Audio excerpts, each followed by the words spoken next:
ഇന്ന് നമുക്കൊരു ജ്യൂസ് ഉണ്ടാക്കിയെടുക്കാം. ഇത് മസ്ക് മെലനാണ്. എല്ലാവർക്കും ഇത് ഇഷ്ടപ്പെടണമെന്നില്ല. ഇത് കഴിക്കുമ്പോൾ ഒരു പച്ച കുമ്പളങ്ങ കഴിക്കുന്നതിൻ്റെ ഒരു ടേസ്റ്റാണ് കേട്ടോ. പക്ഷേ ഞാൻ ഈ പറയുന്ന പോലെ നിങ്ങൾ ഉണ്ടാക്കി നോക്ക്, നല്ല ടേസ്റ്റാണ് കേട്ടോ കുടിക്കാൻ. അപ്പോൾ ആദ്യം നമുക്ക് ഇത് കഷ്ണങ്ങളാക്കിയിട്ട് മുറിച്ചെടുത്തിട്ടുണ്ട്. ഇനി നമുക്കതൊരു മിക്സിയുടെ ജാറിലേക്ക് ഇടാം. എന്നിട്ട് ആവശ്യത്തിന് ഷുഗറോ അല്ലെങ്കിൽ മിൽക്ക് മെയ്ഡോ ചേർക്കാം കേട്ടോ. നിങ്ങൾക്ക് എത്രയാണോ മധുരം ആവശ്യം അതിനനുസരിച്ച് ചേർക്കാം. ഇനി ഇതിലേക്ക് ഐസ് ക്യൂബ് ചേർത്തിട്ടുണ്ട്. അതുപോലെ ഒരു പാക്കറ്റ് ബോൺവിറ്റയാണ് ചേർത്തിരിക്കുന്നത്. പിന്നെ തണുത്ത പാലും കൂടിയും ചേർത്തിട്ട് ഇത് അരച്ചെടുക്കുക. അരയ്ക്കുമ്പോൾ നല്ലോണം ക്രീം പോലെ അരയ്ക്കരുത്, കുറച്ച് കഷ്ണങ്ങൾ നമുക്ക് കഴിക്കാൻ കിട്ടണം. പിന്നെ ഇത് കുറച്ച് ലൂസായിട്ടാണ് ഈ ജ്യൂസ് ഉള്ളത്. നിങ്ങൾക്ക് കട്ടിയിൽ വേണമെന്നുണ്ടെങ്കിൽ നന്നായിട്ട് പാലൊന്ന് ഫ്രീസ് ചെയ്തിട്ട് എടുത്താൽ മതി, എന്നിട്ട് അത് അടിച്ചെടുത്താലും മതി കേട്ടോ.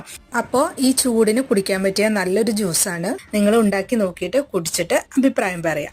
നിങ്ങൾക്ക് വീഡിയോ ഇഷ്ടപ്പെട്ടാൽ ഒന്ന് സപ്പോർട്ട് ചെയ്യാൻ മറക്കല്ലേ കേട്ടോ.